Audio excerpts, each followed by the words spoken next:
Live on Twitter, Facebook, YouTube, and hold on a second. Where else are we live on? You're on the flight line.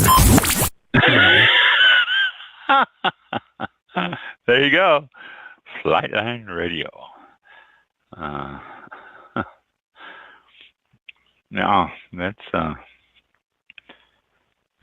Flightline Radio's part. 1 minute until showtime. On when the guys get together.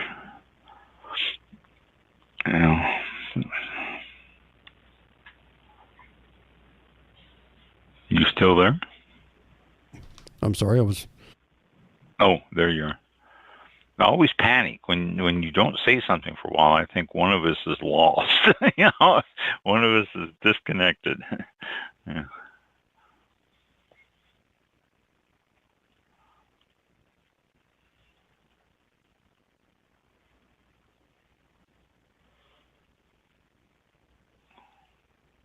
Right now.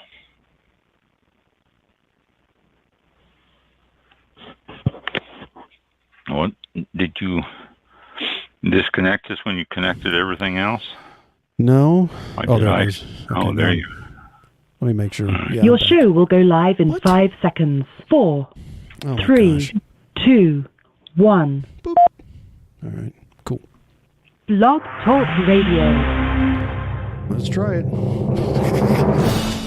This is All About Wine, the talk show dedicated to the wine industry since 2009. Featuring winemaker, cellar master, vineyardist, and tasting expert. Oh, I forgot to ask you. Do we have a guest tonight? Ron. Oh, okay, sorry. No. Oh, no? Okay. All right. Oh, no. Sorry. Ron.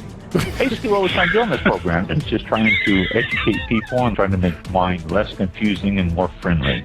You know, because we're talking during the beginning of the show, and we were talking about everything else, and I forgot to ask you. And right, we do.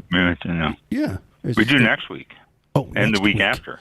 Really? But none tonight. And I'm working on another one week after that, and then I'm looking at one in the first week of November. Okay. But not tonight. Is next week the 12th? Because that's when Anna from Naked Wines is on. Okay. I think that was correct. Yes. Okay, good. I'll have to plan for that one then. All right. Oh, we're not done yet. Mm-hmm. From coast to coast and around the world. You know, we really have had some neat people on the program. I love that. Post your questions and comments during the live show on our Facebook page at www.facebook.com/allaboutwinebtr. Again, that's www.facebook.com/allaboutwinebtr. And now, All About Wine is on. Here's Ron. Hey, okay, Buster. Okay. Very good. All right. No rains. It's nice weather out there. They're having a good time this evening.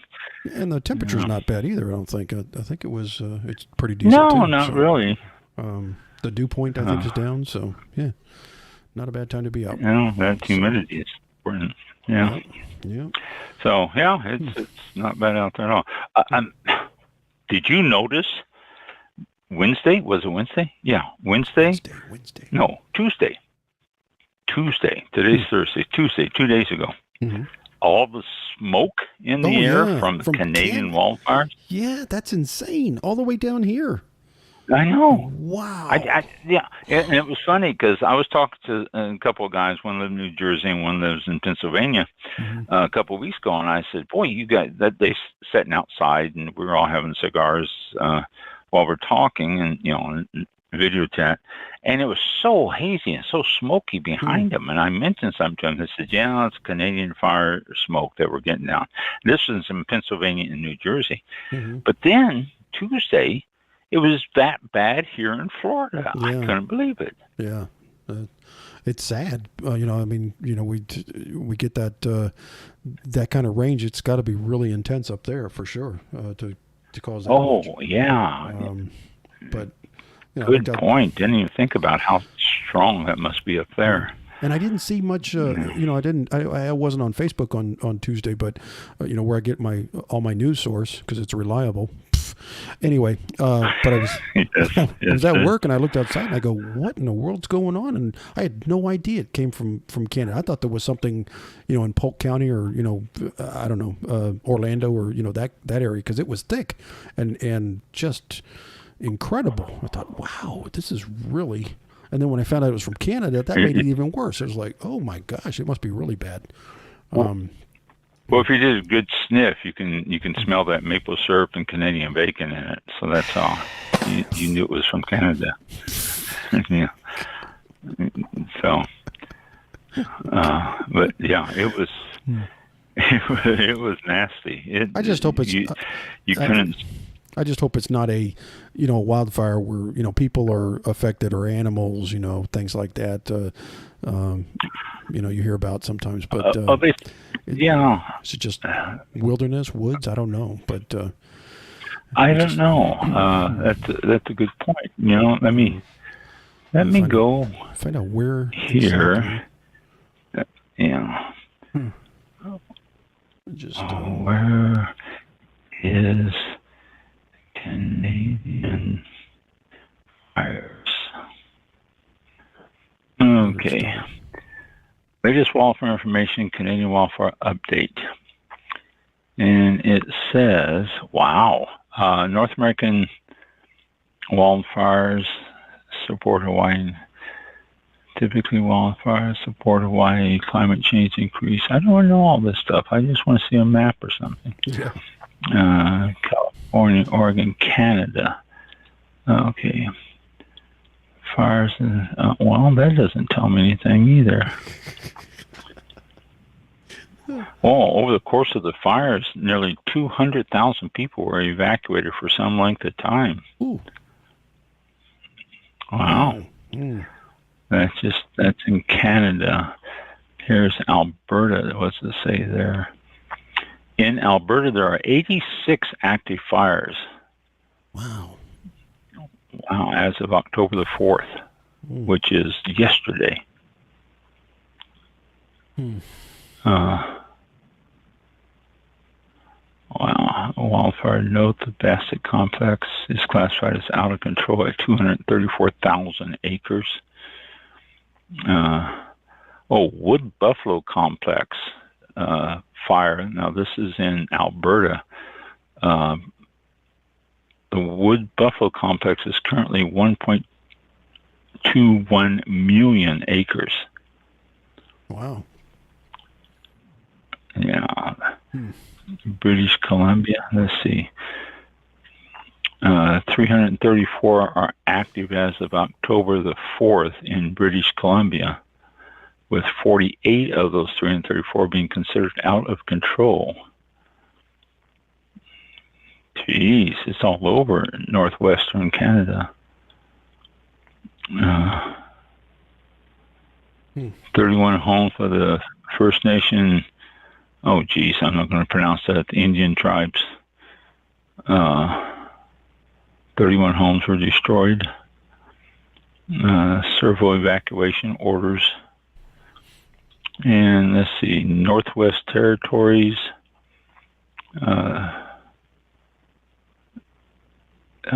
Another 44 active fires are currently burning, and 4.38 million acres have been burned. Boy, it just seems like everywhere up there there's fires. It's almost every province that has forest.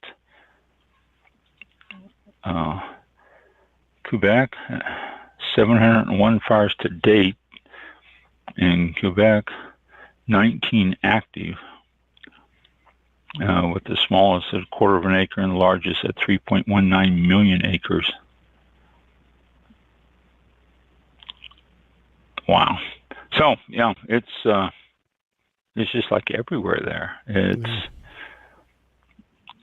unbelievable the amount of fires that they have there.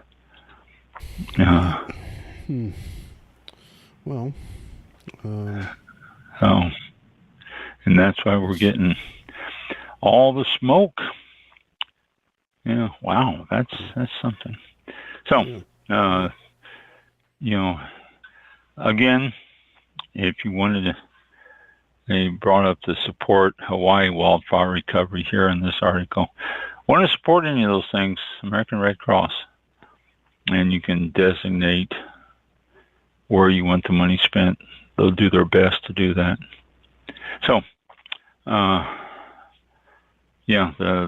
fires and the smoke was unbelievable. I was playing golf Tuesday after I got off work at 3:00, and the par 5 holes, 480 yards on this one, and it was like hard to see the balls when you hit them. I mean, it's not like we were hitting 485 yards, but just, a couple hundred yards, it was hard to keep track of it because of all this smoke in the air.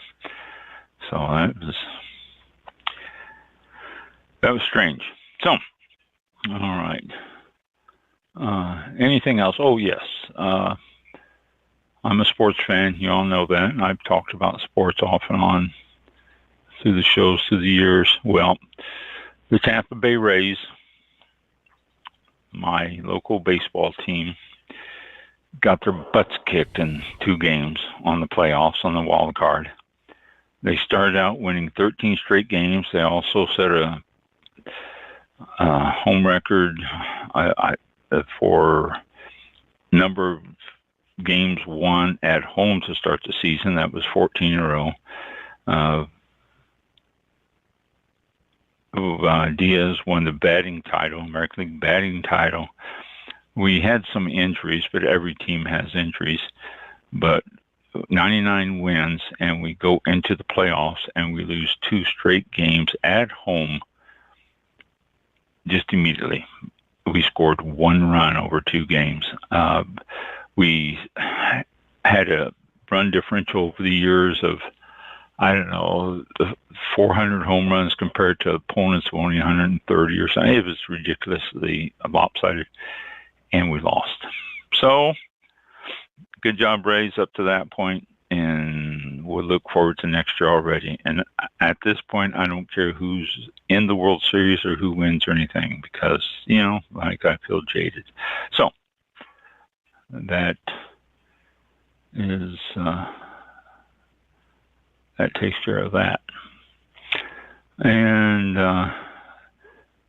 let's see, one other thing I want to mention that I thought was exciting and really cool is Chevy has came out with, let's see if I can find it here.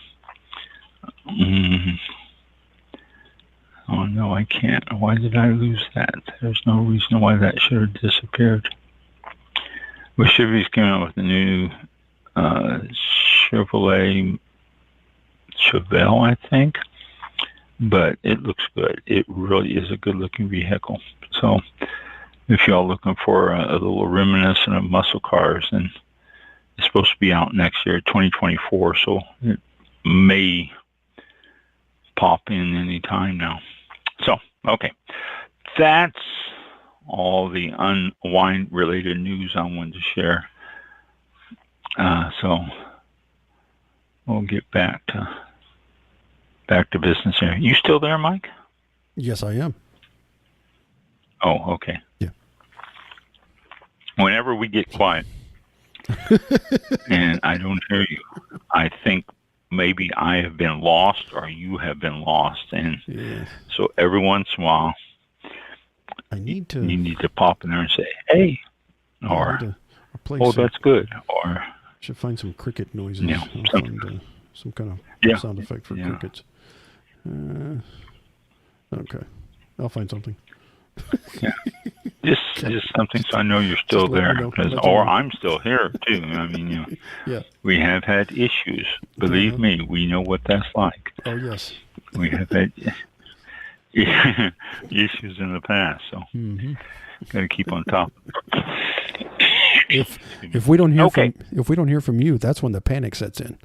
I mean, that's when you're talking midstream and all of a sudden it gets quiet, and I'm thinking, Okay, I have nothing.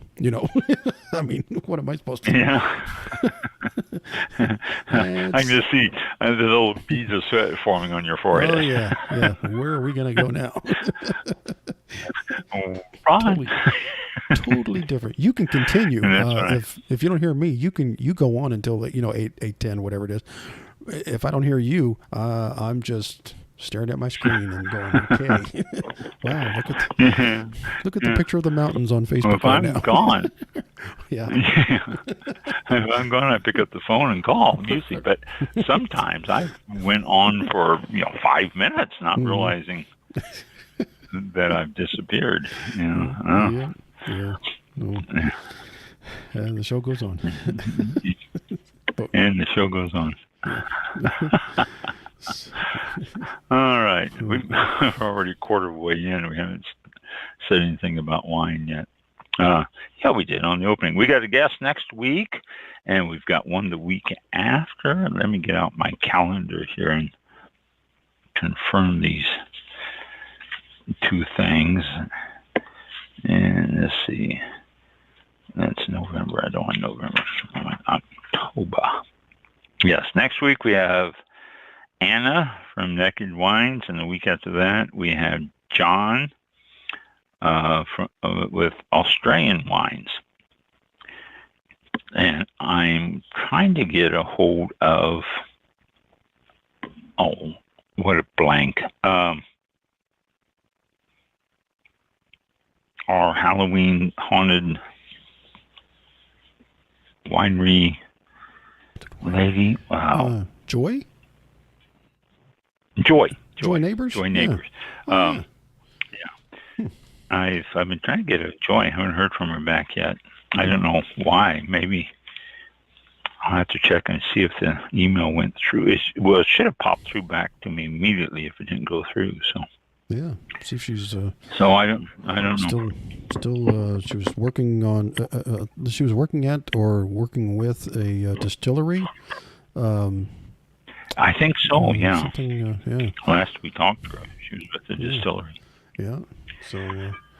Yeah, catch up to her. See what. I'll catch up with her, and we can talk ghosts and all that stuff again on the show before Halloween. We haven't done that in a couple of years. 3 years has it been? I think so. Yeah. So get a hold of her and see if we can get her on the 6th? No, 6th. Get her on the 26th, and we'll talk haunted wineries and ghosts and all that stuff. She goes around to graveyards, and she has a book out on graveyards also, which is very interesting. And also genealogy and stuff. She's very versatile on that, but trying to get her back on the show. It's been a couple of years, I think, at least, since we've had her on. So try to get her back on the show. And then in November, I'm working on a couple of them already in November. We only got 3 weeks. Thanksgiving, we will not be here, but then the 30th is the end of November. That might be 30th might be a good day to get get the cigar guys on the show. Yeah, we'll look at doing that possibly. So that's what we got coming up here. Let's see what today is the 5th. And so today is International Get Funky Day, whatever that is. October is National Apple Month, National Biscuit Month, National Cookie Month, National Dessert Month, National Pasta and Pizza, 2 different categories there, but basically tied in, and National Seafood Month. It seems odd that November is National Seafood. You would think that in spring.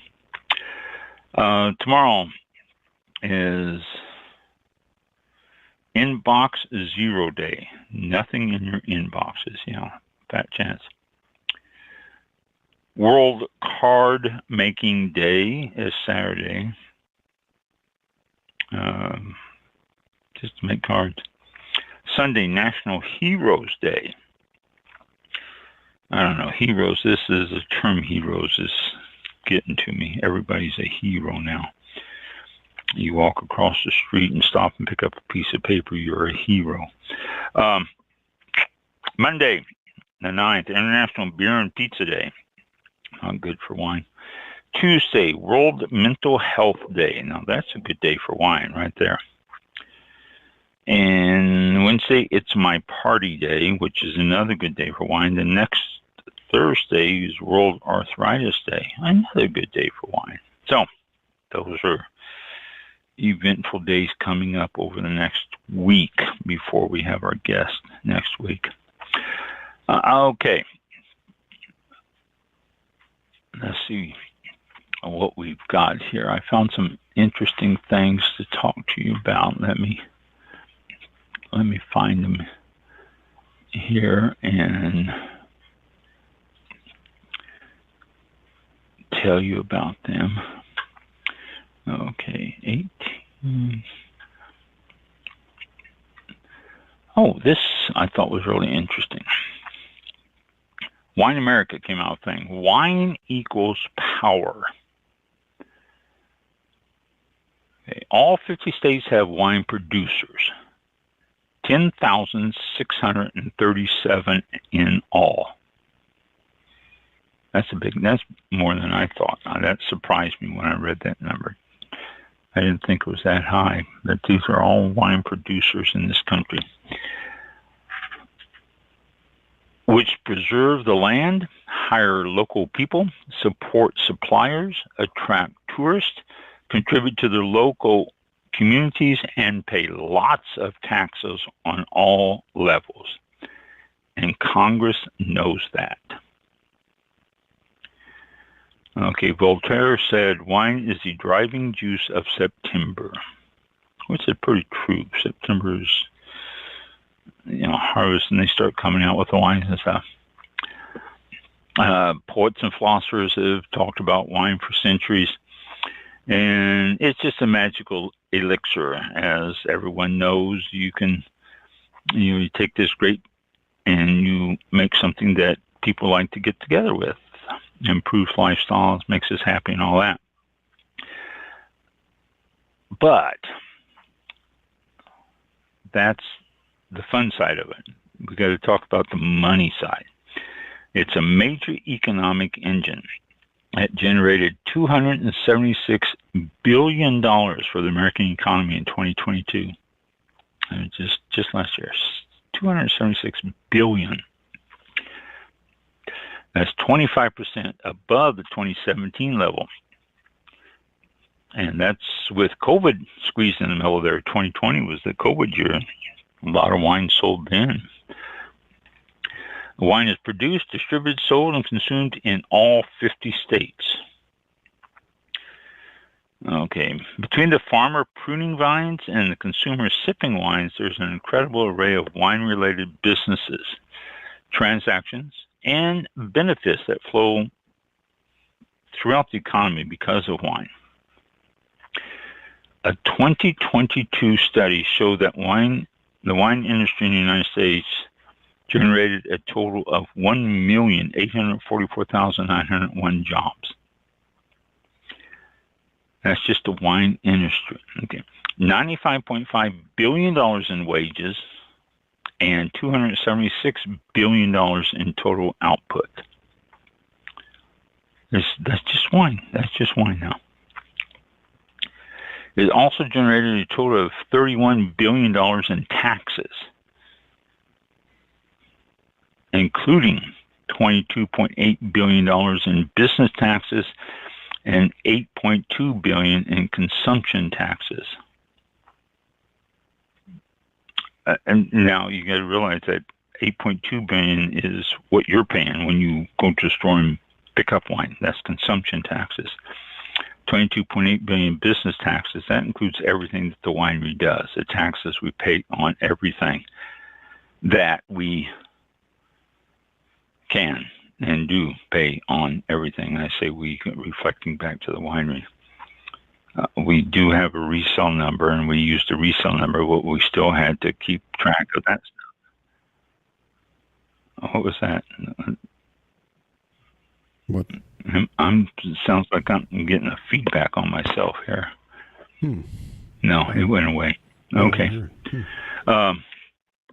Yeah, it went away. It was there for a while. Okay. Wine's economic impact is measured in three major categories. Direct, which is $111.6 billion in total output. Supplier, which is $76.3 billion. And induced, which is $88.3 billion. Okay, the direct impact includes everything from the vineyard to the sale and all that in between. Supplier impact involves the thousands of businesses the wine industry supports by buying goods and services. And that's major there. I mean, you have to include bottles and labels and capsules and a myriad of stuff to make the wine that you're using. And there's just so many things. And induced impact involves the many businesses and local communities which benefit from money spent by employees in the other two categories. And that's the induced. When I first read this, I go, induced. I couldn't understand. But you have employees that are working in the vineyard. After they get off, they go out, they buy food, they get gas. All that stuff is classified as a induced impact. $88.3 billion.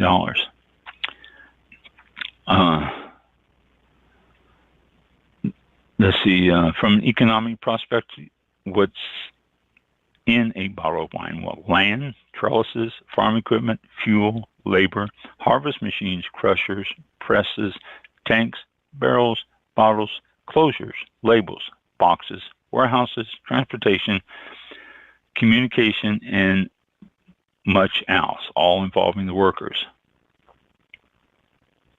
Okay. Tourism is another powerful part of the wine industry. It entices customers in to visit the tasting room and the wine. This fuels the economy in rural areas because most of the wineries are not in downtown, although I've been to some that have been right in the city. In 2022, there were 49.2 million tourist visits to American wineries, which generated $16.7 billion in expenditures and contributed to supporting 155,035 jobs, which resulted in $5.4 billion in wages. Big numbers, just in wine, just in the grape. So you can see how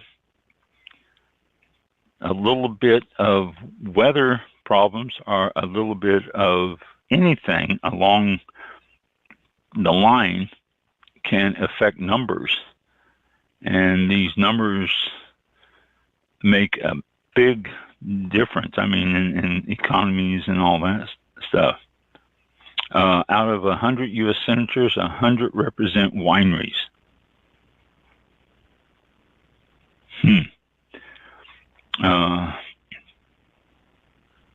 Let's see, which is this? Oh, yeah, here we go. I missed this in the winery because they were talking about it right when I was closing the winery in 2016. It said that the Craft Beverage Modernization and Tax Reform Act of 2017 has been saving all wineries lots of money each year through significantly reduced federal excise tax rates, which, wow, I can tell you how much excise tax was costing, so that's a big deal. So numbers, there you go. It's just unbelievable the amount of money this industry generates, and the things too that it helps. There's a lot of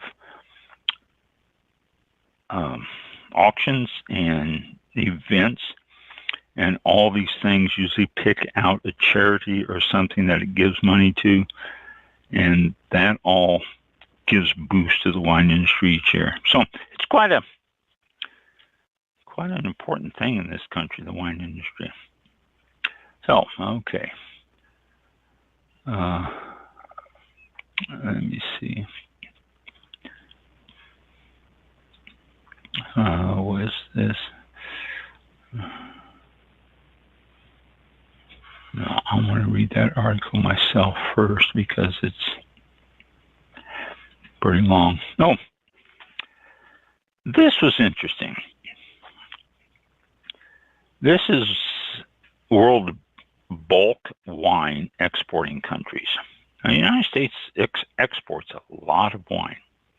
California particularly exports a lot of wine. The global bulk wine trade dropped by 4.5% in volume and 6.8% in value in the first 5 months of this year.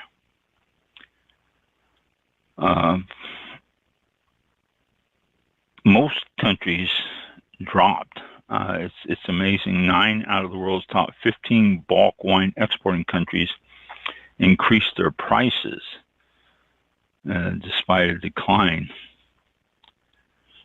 But the world wine export, sparkling wine, is up 9.1%. Amazing. Bottled wine up 2.8%. Bag in box is up 4.7%. And bulk wine is down 2.3%. But part of that could be the glut of grapes that they have in a lot of areas around the world, too. There's been some strange growing conditions, Australia being one of them. But we go into top bulk wine exporters. Now, these are two same charts, but why the different numbers? I don't understand that. Top bulk wine exporters of January to May in 2023.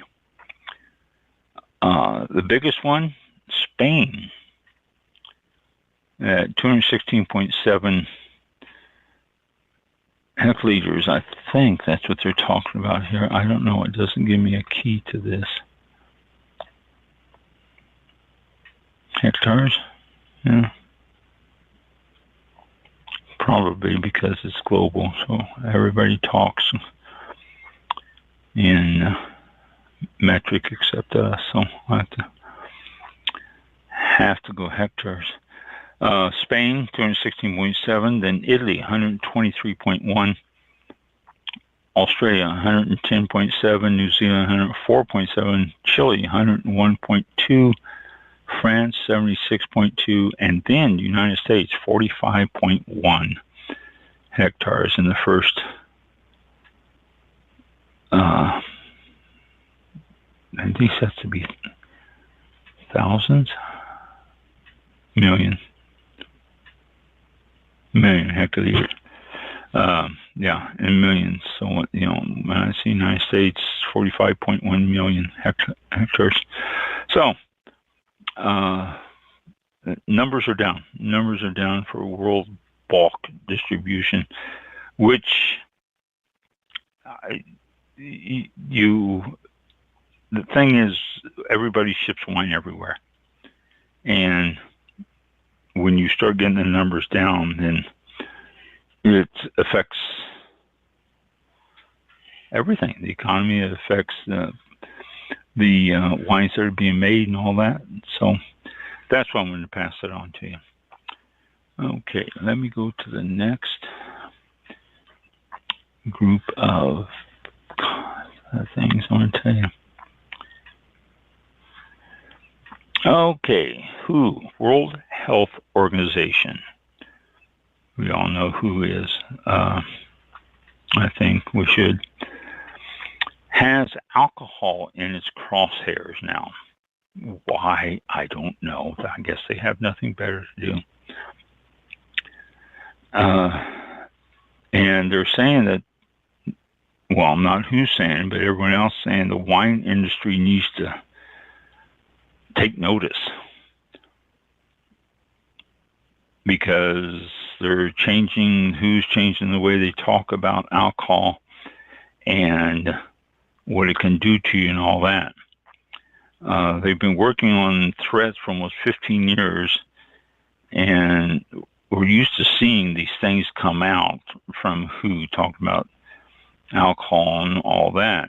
But they're saying the narratives have changed now. It is about making alcohol beverages less socially acceptable, more like tobacco. Now, I don't, that, I'm not going to editorialize yet. Excuse me. Health warnings around wine focus on three things: the issue of drinking and driving, the well-being of minors, and the harm it does to pregnant women. And we all know that. These are things that they preach for years. Let's keep the alcohol out of youth, and it's don't drink and drive. And the warnings are always, if you're pregnant, don't drink. But in the past year, it has changed. The new narrative is about making alcohol beverages less socially acceptable. Yeah, like I said, like tobacco. The legality is beside the point, because it's almost impossible to smoke anywhere. Smoking has been banned in restaurants, public places, bars, most outdoor places, really. You got to be, 75 feet or whatever it is away to be able to smoke. And this has made who extremely happy, and it has really helped for the greater good of smoking. The incidence of cancers of any type and all that, and any smoking related stuff, is way down because of the bans that they put on it. But what we now see now is that they don't want to ban alcohol, but they're creating a context so that people don't want to drink it.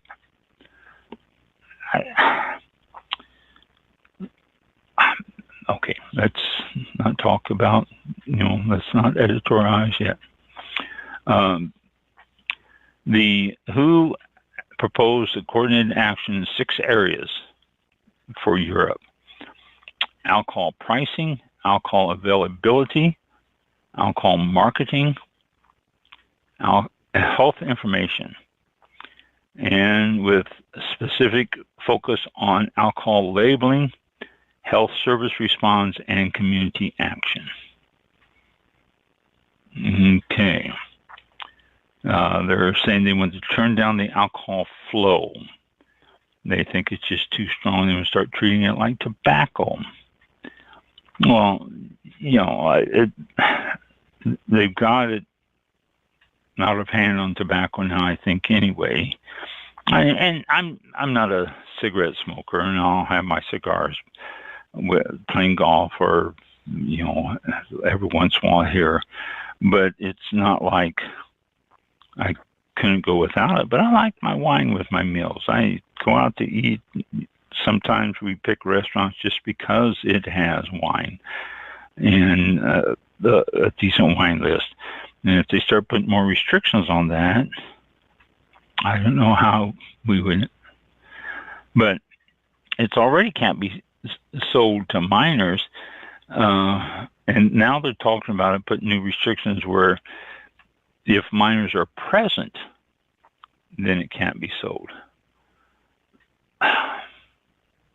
Yeah, come on. The January 2023 statement from the Lancet, and the Lancet is the world's preeminent medical journal, makes the point that it's difficult to tease out what these benefits might be and for whom. which is true. For adults over 40, health risk from alcohol consumption varies by age and region. Consuming a small amount of alcohol for any age group can provide health benefits, such as reducing the risk of cardiovascular disease, stroke, and even diabetes. So they're fighting a major uphill battle here, I believe. I really do. I can't see them doing it. Some but not all studies have suggested that light alcohol consumption could have a small protective effect as measured by the risk of some cardiovascular diseases or type 2 diabetes. And they want to start cutting it back more. So they may have a very serious problem here. Who could be biting off more than they can chew on this incident? Concerning wine, while scientific data shows that harmful use of alcohol may be associated with an increased risk of developing cancer, it also shows that no increased risk is associated with wine consumption in moderation, or with a meal, or as part of healthy lifestyles and dietary patterns, and in particular with the Mediterranean diet. So here we go. Who's even saying? And, oh, no, that wasn't who. That was the, who was that? Committee European de Enterprises Vins, CEEV. So there has to be important. Enterprises Vins, vineyards are vines. But the health warning labeling, what they foresee is going to happen is you're going to have regulations signed and promulgated. Now, this is what Ireland has already done. This has been in force since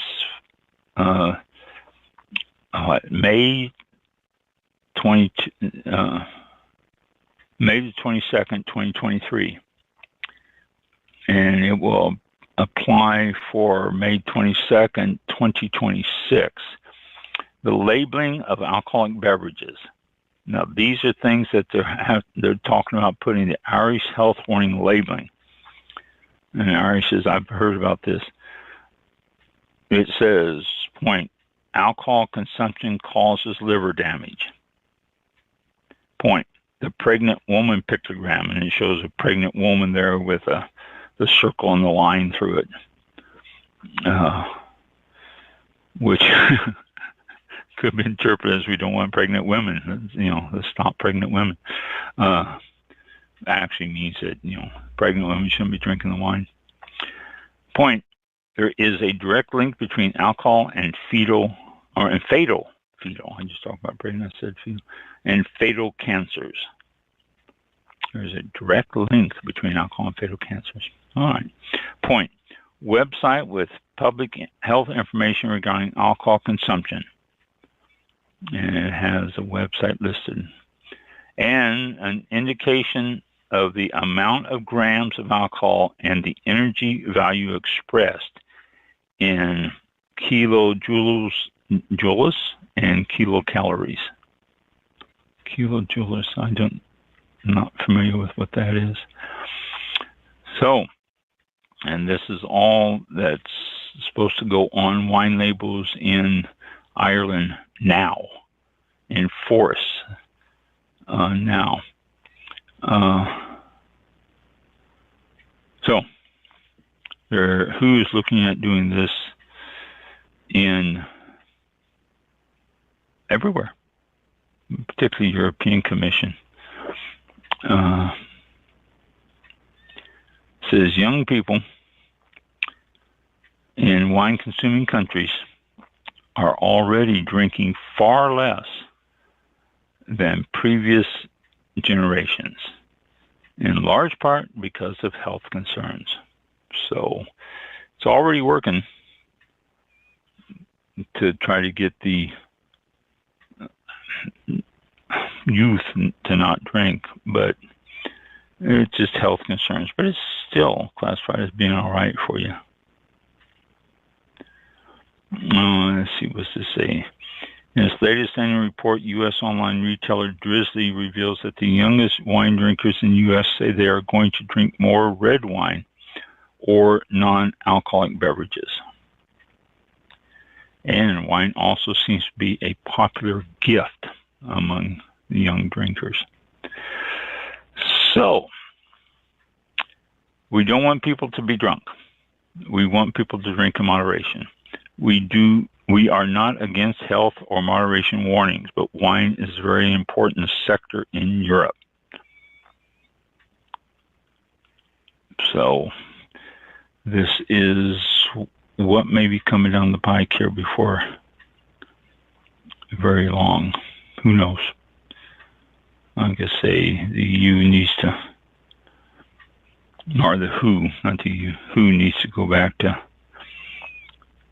doing what they do best, and that's, fighting the different cancers and stuff instead of trying to mess with our wine.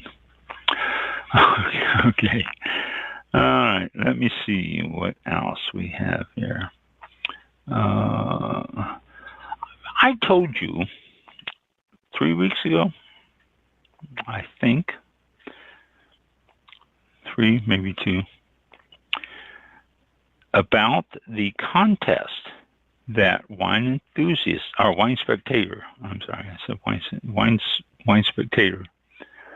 the little video contest that you can actually make up your own little video and enter. And I said, you can get it in, and you can win stuff. Well, they got it. I said you had to get it in pretty soon. They've got it down to 3 places now. The final 3 people that have been voted in from the whole. Well, they had a whole bunch of videos online. What they did is they got these entered into them, then they narrowed it down to like 25 or something like that. I don't know how many for sure.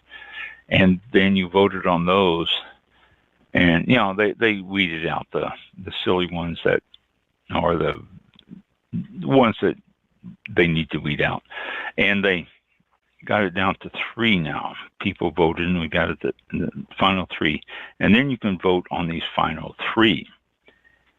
And there's honorable mention ones in here and all that, but the editor selected the finalists. Our viewer votes determine the winner and runners-up. Okay, channeling the spirit of 1970 folk rock, it's a musical parody from second-time winner Steve Jacobson, who encouraged wine lovers to explore beyond their favorite varieties and styles. Oh, he's won before. I don't think he needs to win again. Second, this year's runners-ups and finalists. Well, what? This is already done? I thought we were still voting on this. Well, maybe not. Maybe this is it. First place, love the wine you're with. Second place, Akiko Dreams of Pinot. The story of Akiko Freeman's journey from Japanese exchange student to West Sonoma Coast winemaker. Akiko learned the art of kudo from her grandmother and uses that experience to translate the message of the vineyard through the expressive wines she makes. That was second place. Third place, Volcanic Journey. After 20 years of farming a vineyard on the side of a volcano in California's Mayacamas Mountains, the team from Obsidian Wine Company set out to explore volcanic vineyards in Oregon and Washington. Along the way, they learned what unites these unique places and people and what makes volcanic wine so distinctive. Seems like a lot of stuff to be told in these because the videos are supposed to be pretty short. I can't remember how much time. I think 2 minutes or something like that. And then, honorable mention, this year's Wine Spectator's editorial team picked 6 other favorites in addition to the finalists, that each excelled in different categories and that we didn't want our viewers to miss. You can watch them below here. This is in Wine Spectator. You can go to Wine Spectator and look this up. I mean, I was going to put a link, but you don't need to. You can go to Wine Spectator and look up the 2023 video contest winners. And, video contest winners. And it will take you and you can watch them there. The prizes this year, though, is received a pair of tickets to the weekend-long Wine Spectator New York Wine Experience in 2023, which is like a $2,500 prize there. Each of the other finalists has won a pair of tickets to one of the 2023 Wine Experience Grand Tasting Evenings or a 2024 Grand Tour Tasting event. And each valid entry receives a one-year WineSpectator.com membership, which includes access to more than 400,000 wine reviews. And it says, cheers to all of this year's entrants. And it says, still have popcorn left? Watch hundreds of more free videos. Yeah, sign into Wine Spectator. They have a lot of videos about a lot of stuff on there. So, yeah. I looked at a couple of them. I didn't look at these. No, that's interesting. So, those are the winners, the finalists and the winners. I thought that was, we were still voting, but I guess we're not. I guess that is it. All right.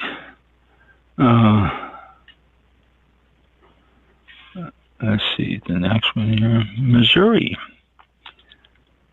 2023 harvest is being done even as we speak.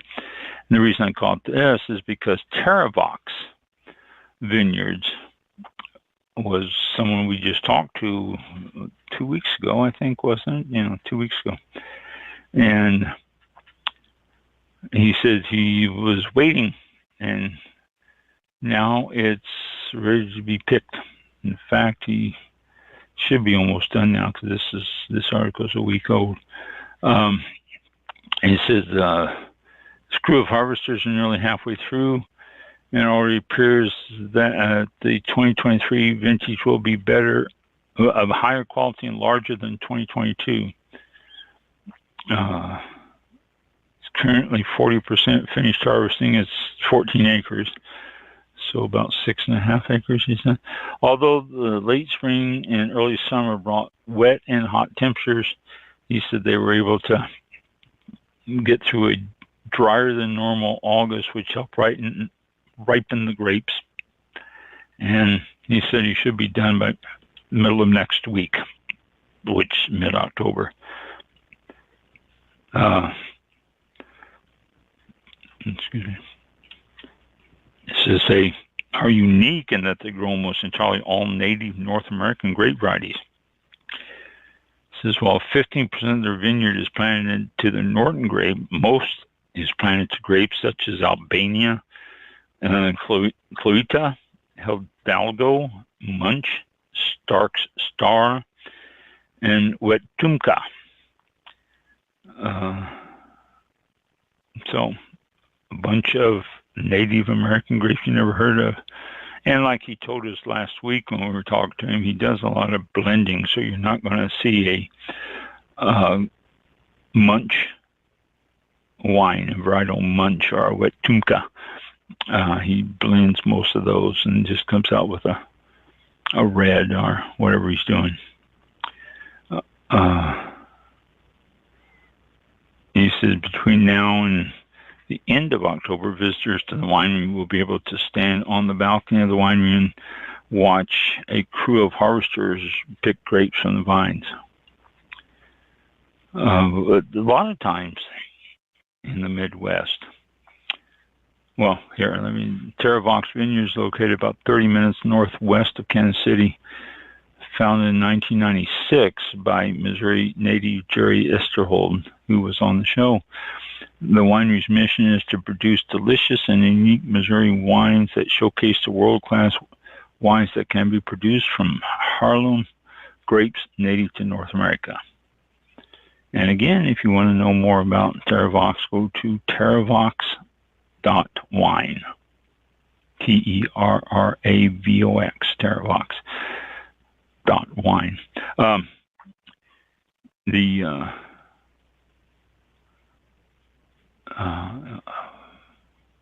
Just look at that. I started talking about something, then I finished that paragraph, and I lost what I was going to talk about.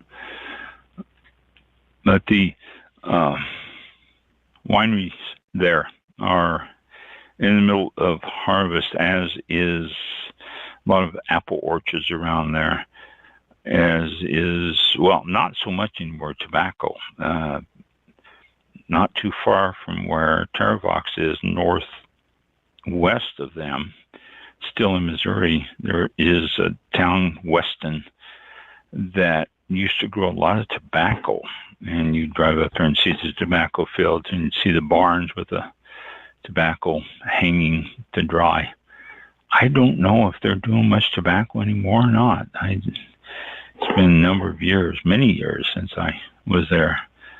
And so I don't know, but they're still they have their apple orchards. We used to go up and get a couple of bushels of apple orchards and make pies and all sorts of stuff with apples from that area there. They weren't real sweet. They were more cooking apples than anything, but they were very good for pies and just different apple recipes. So they're harvesting now, and they're almost done.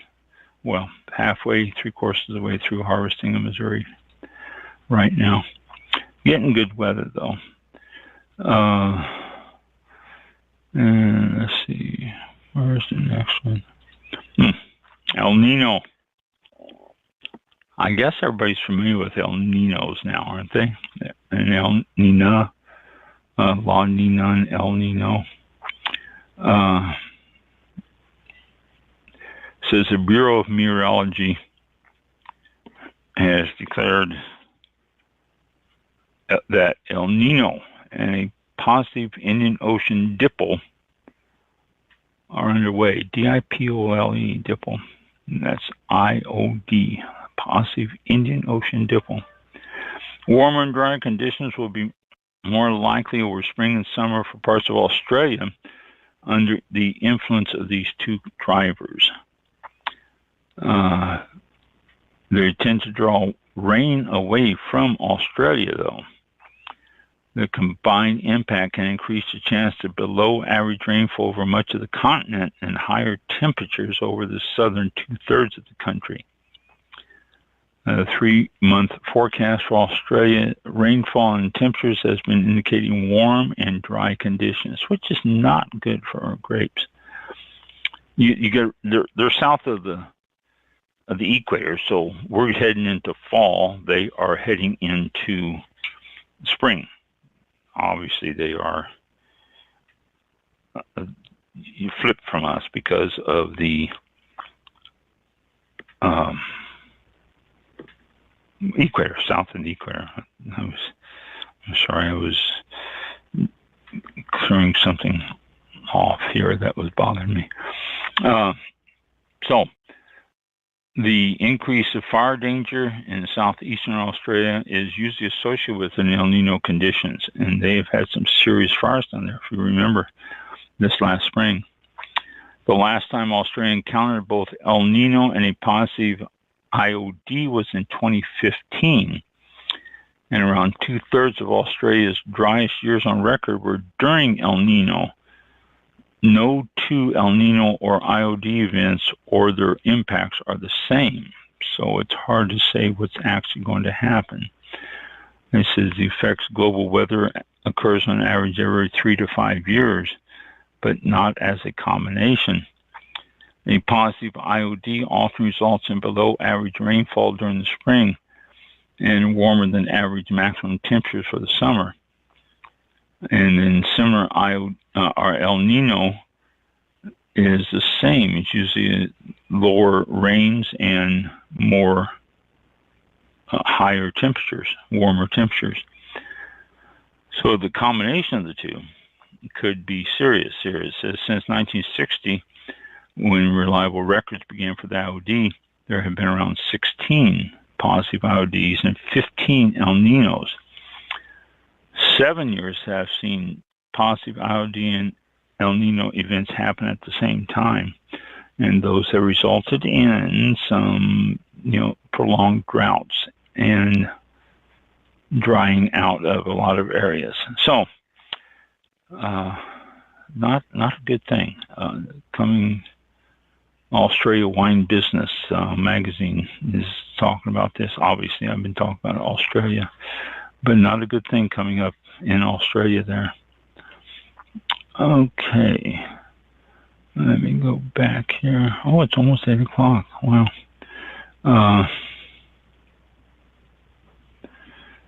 Let's see. A couple.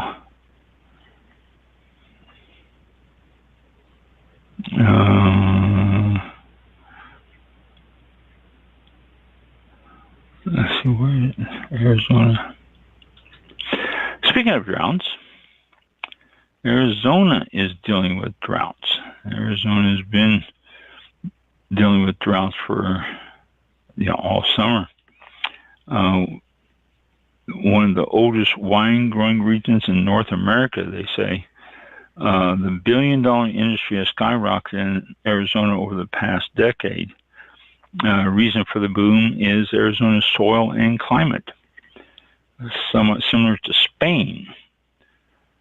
Farming in the desert comes with its challenges, they're saying, though.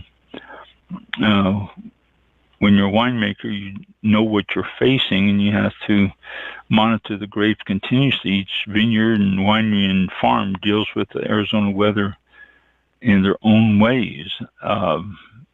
They are getting a record harvest and yielding quality with the grapes, and it has a lot to do with the winter they had. The wet winter made it a little bit more easier to get through the hot, dry summer. They're saying that in areas 113 degrees was hit, which is the first time it's ever jumped up that high. And it was surprising the grapevine survived it. So they are hoping that it will continue to be the cool winters and start helping mitigate a little bit of the problems that they face in the summer. For now, the crush is on time, and they're still doing what they can to get the grapes in and all that. But it's always a challenge. They said that some of the grapevines have been cultivated in the Arizona region for 6,000 years, and they're relatively easy to grow and don't take a ton of water. The aquifer there is not too bad for the grapevines to pick up the water from that. So, but there is drought in the forecast, and they need to conserve their water and watch what they're doing with the grapes. They're doing sustainable wine growing, and so it doesn't take a whole lot of grapes, a whole lot of water. Excuse me. Okay, 8 o'clock. Wow. Yep. Let's see. I think that's all I wanted to cover today. So let me see. Anything else here? Oh, sustainable. There's a little thing here to explain sustainable wine growing. Let me talk about this because I can't tell you next week because we have guests for the next 4 or 5 weeks. This is talking about SIP certified. And we've talked to wineries who are SIP certified. What's it? SIP, sustainable something. Where is it? Sustainable SIP. Goals development. Okay. SIP certified in 2008. The goal was to develop a rigorous third-party verification program so consumers could trust that the wine in the bottle was made with care for people and planet. Where does it say what SIP stands for? You just talked about SIP certified. Sustainability in practice. Oh, sorry. What is it? Sustainability in practice certified. Oh, in practice. Okay. Yeah. Sustainability in practice. Okay. So 2 things that they want. While consumers name food and beverage as one of the most important industries when it comes to sustainability, more than 1 in 4 U.S. adults said they don't know what makes a product sustainable. And number 2 here, nearly 6 in 10 consumers are willing to change their purchasing habits to help reduce negative environmental impact. So SIP practices is really, well, I'm repeating it. It's sustainability in practice. And if I say SIP practice, I'm saying practice. SIP certified 7 values that include social responsibility, water management, safe pest management, energy efficiency, habitat, business, and last one, always evolving. So interesting there. That is sustainable practices, is those points, those social responsibility, water management, safe pest management. We talked to a SIP certified winery before. If you're really curious about sustainability, I can't remember the winery, but going to archives, I think it was listed, and you can.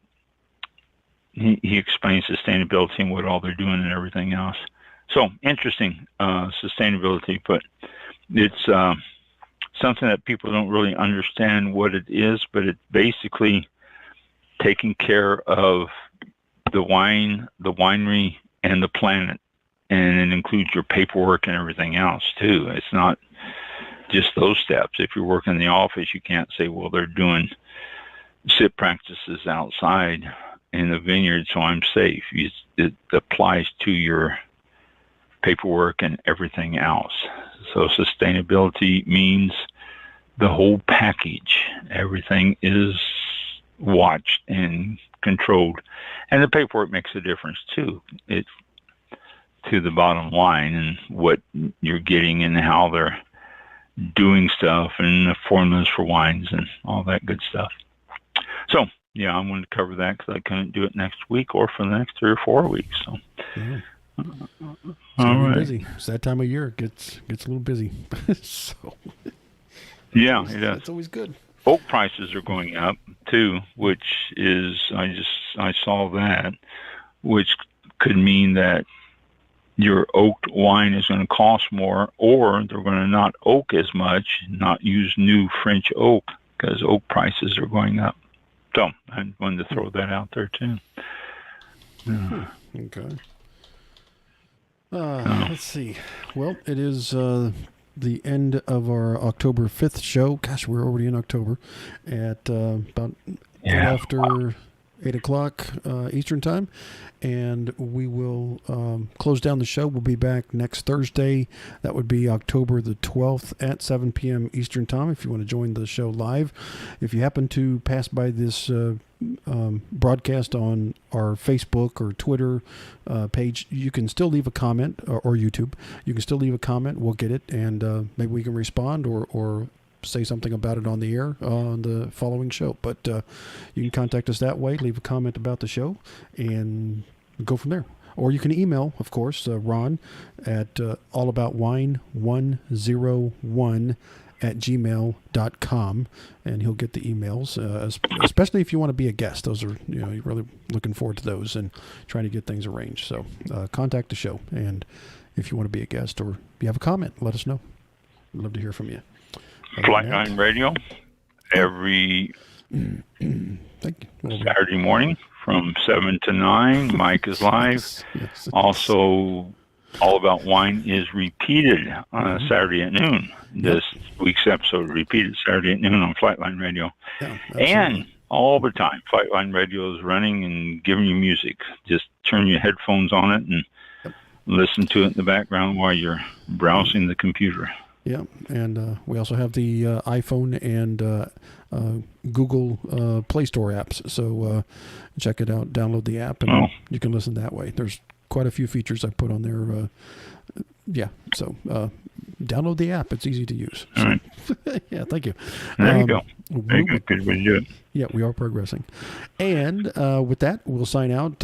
Y'all have a good weekend. Be safe. Have a great week ahead. And we'll talk to you next Thursday. Thank you for tuning in. Have a good evening. Thank you. Thank you. Enjoy some good wine. Be safe.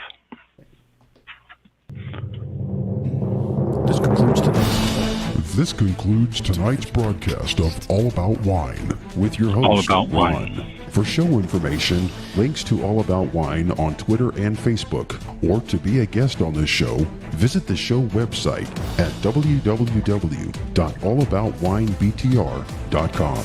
Archived shows are available for download on iTunes or on our show page at blogtalkradio.com/All About Wine. Thank you for listening. Wine. Drink responsibly, and we'll see you next time on All About Wine. All About Wine. About